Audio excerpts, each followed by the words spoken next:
Hi. Hello. Hi, Sifu Burno. How you doing? How I are you? know, I'm sorry. That's all right. I'll get it right. Forgive me. You're forgiven. Okay. So I just wanted to come on to this live and introduce Sifu Bruno. Burno. Oh, guys. Sifu Burno. He's going to be joining us as a guest instructor at Tae Kwon Do, Tazewell TKD. I am the owner of this martial arts school that my father founded in 2005 as a sister dojo to his Bluefield, West Virginia location. And I inherited once he passed. And one of my first acts as the new owner is to have Saifu Burno come and give a workshop. And I'm just really excited to be able to work with you. Well, I'm honored. I'm honored. Definitely, I'm humbled that you would even contact me to invite me and give me the opportunity to carry on your father's legacy. Well, you have so much great experience in martial arts, and what makes you so unique in your experience is that you didn't just train in a dojo, you actually have practical use of those skills in so many real world environments. And that is so impressive.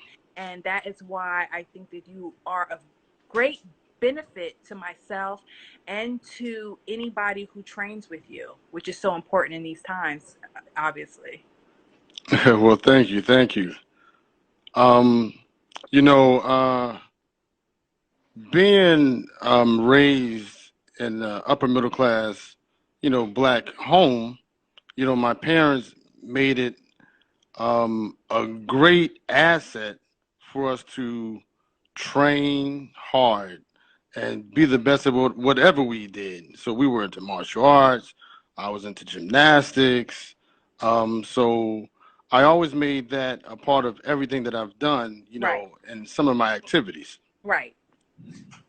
Well, I just want to tell everybody a little bit about you. I want to brag on you a little bit because sometimes Okay. it's easier for other people to brag on you. I know you're super, super humble. As you said, most martial artists should be. But Yes. one of the reasons why is that you have a great, long, impressive resume. And what I've learned from knowing you, coming to know some things about you, is that your father himself, he was a black belt in judo. He signed you up for courses for you to study Taekwondo, and you became a six-dan black belt in that.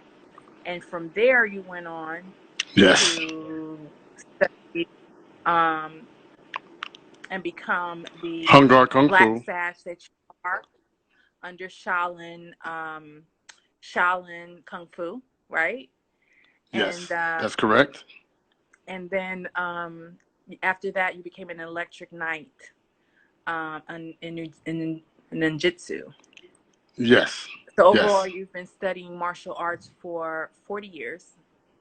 Yes. Okay. And so tell us a little bit about you being like applying that to your bodyguard work because you were a celebrity bodyguard with some well-known Correct. celebrities. You were also a stunt coordinator on some movies that we know and love. So we want to hear about your Right. in those areas. You also work with the Guardian Angels as a regional director, and you also was a Philadelphia police officer and a military policeman. So we want to hear a little bit about that, all of that, and your application Wow. of Wow. martial You arts have to my that. whole. We of course don't use, but I do. I know who I be working with. Well, I started out learning Taekwondo under my sensei, Madison Nelson. Yes. And, you know, after I reached my black belt, I still had a hunger. Uh huh. I had a hunger that wasn't being fulfilled in the art. Okay. So my brother came home, Kenneth, Uh huh. came home and said, "Hey, man, look, I have this man that you need to train with, because you hungry, and he'll bring the hunger out of you." Right. I said, well, look, so I met Sifu Right. Romeo, and me being a black belt in Tae Kwon Do, I thought I was, the man. Mhm. And when I started training with Sifu Rome, I realized that all that I knew, I didn't know what I thought I knew. Okay. So through blood, sweat, and the tears, I must Mhm. add tears, Mhm. um, I realized that karate works in straight lines and kung fu works in a circle.